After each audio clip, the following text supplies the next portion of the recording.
ആനപ്പുറത്തിരുന്ന പാപ്പാൻ തളർന്നു വീഴുന്നത് കണ്ട് ആന പേടിച്ചോടിയ സംഭവം നടക്കുന്നത് 2000-ലാണ്. RKV അനിൽകുമാർ എന്ന ആനയാണ് പാപ്പാൻ തളർന്നു വീഴുന്നത് കണ്ട് പേടിച്ചോടിയത്.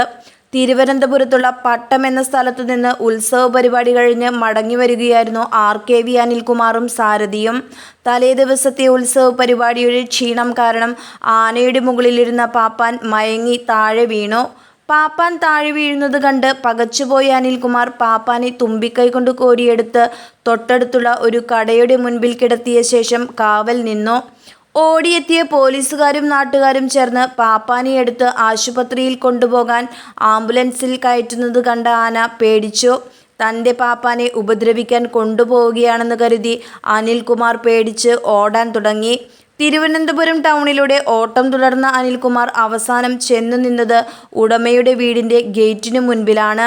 ഗേറ്റ് തുറക്കാൻ ആരും വരാതിരുന്നതിനാൽ അനിൽകുമാർ വീണ്ടും ഓട്ടം തുടർന്നു. പിന്നാലെ ഓടിയെത്തിയ ജനക്കൂട്ടത്തെ കണ്ട കൊമ്പൻ പേടിച്ച് വീണ്ടും ഓട്ടം ആരംഭിച്ചു. അവസാനം തിരുവനന്തപുരത്ത് കരിയത്ത് വീടുപണി നടക്കുന്ന ഒരു പറമ്പിലേക്ക് ചെന്ന് കയറി അവിടെ വെച്ചിരിക്കുന്ന ഒരു ടാങ്ക് വെള്ളം അകത്താക്കി. ക്ഷീണം മാറ്റിയ അനിൽകുമാറിനെ തേടി അപ്പോഴേക്കും ഉടമയും എത്തിയിരുന്നു. ഉടമയെ കണ്ട മാത്രയിൽ അനുസരണയുള്ളവനായ അനിൽകുമാറിനെ ആ പറമ്പിൽ തളയ്ക്കുകയും ചെയ്തു.